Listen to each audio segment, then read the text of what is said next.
कल एक नोटिस हमको दिया और उस नोटिस में सरकार के द्वारा एक लव लेटर प्राप्त हुआ है। सरकार ने लिखा है कि आप छात्रों के हित की बात नहीं करोगे। मोहन यादव जी, ये भ्रष्ट पीएससी का पूरा तंत्र बदल दो, पूरा तंत्र बदल दो।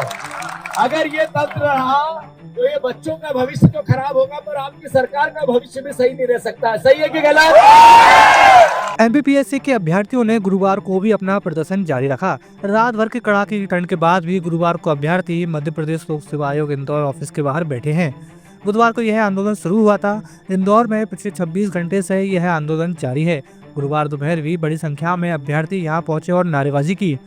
रात भर से बैठे छात्रों ने कहा कि वे अब आमरण अनशन करेंगे और पूरे प्रदेश के छात्र उनके साथ हैं। गुरुवार शाम को पीसीसी चीफ जीतू पटवारी भी अभ्यर्थियों से मिलने पहुंचे। इस दौरान उन्होंने कहा कि एमपीपीएससी में 100 नंबर के पेपर में 101 नंबर आ रहे हैं। ये धांधली नहीं है तो क्या है? यहाँ कोई भी परीक्षा बिना भ्रष्टाचार के नहीं होती। सब अधिकारी भ्रष्टाचार करके नंबर देते हैं। 2019 से कॉपी क्यों नहीं दे रहे हैं? आप सब परिवार के लोग हो, आपकी मांगे जायज है, आपका आंदोलन जायज है, पर आंदोलन आपको चूंकि सरकारी सेवाओं में जाना है तो ये आंदोलन संवैधानिक मर्यादाओं में होना चाहिए। इतना आग्रह में करना चाहिए, याद रखना है। संवैधानिक मर्यादा है। बाबा साहब अम्बेडकर ने संविधान बनाया। बाबा साहब अम्बेडकर ने जो संविधान बना वही कारण है कि आप यहाँ लड़ पा रहे हो। मैं आप लोगों के बीच में खड़ा हूँ, अपनी बात ताकत से कह रहा हूँ। बाबा साहब अम्बेडकर का जो संविधान है यही कारण है कि आज पूरे देश में जो कानून व्यवस्था के नाम पे सही सरकारें चलती, नहीं तो अराजकता हो जाती। यही कारण है कि अधिकारी हमसे डरते हैं, उस संविधान के कारण डरते हैं। तो आप लोग उनकी उस संविधान की रक्षा करो, उस संविधान की मर्यादा को रखो। जो आंदोलन है ये मर्यादा पूर्ण रहना चाहिए, संवैधानिक रहना चाहिए, इसका ध्यान रखो। और मैं फिर से मोहन यादव जी, ये भ्रष्ट पीएससी का पूरा तंत्र बदल दो, पूरा तंत्र बदल दो। अगर ये तंत्र रहा तो ये बच्चों का भविष्य तो खराब होगा, पर आपकी सरकार का भविष्य भी सही नहीं रह सकता। सही है कि गलत? अगर ये तंत्र रहा जो पीएससी का आज है तो मोहन यादव अगली बार फिर मुख्यमंत्री नहीं बन पाएंगे। अगर इतनी अराजकता रही तो मैं फिर से सभी परिवार के साथियों को ढेर सारी शुभकामनाएं देता हूँ आंदोलन के लिए और आपके भावी भविष्य के लिए।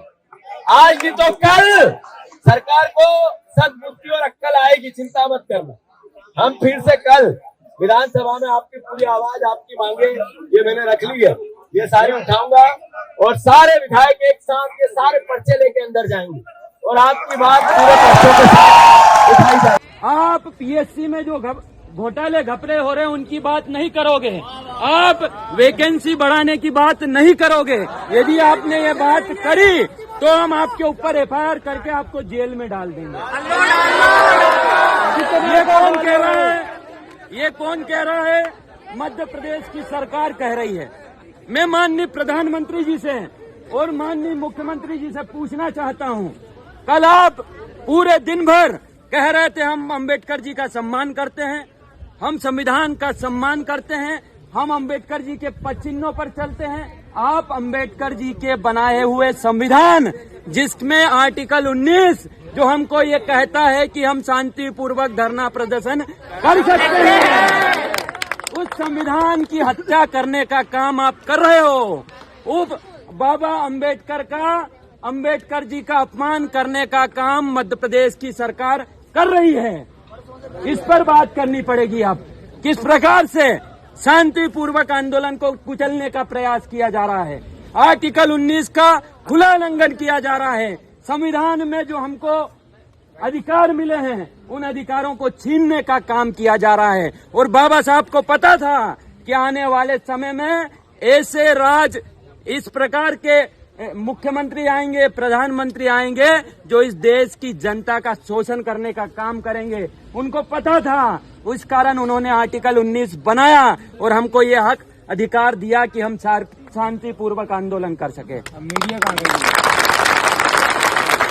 ये मीडिया के लोग यहाँ खड़े हुए हैं, मीडिया के लोग कल से देख रहे हैं, सब शांतिपूर्वक।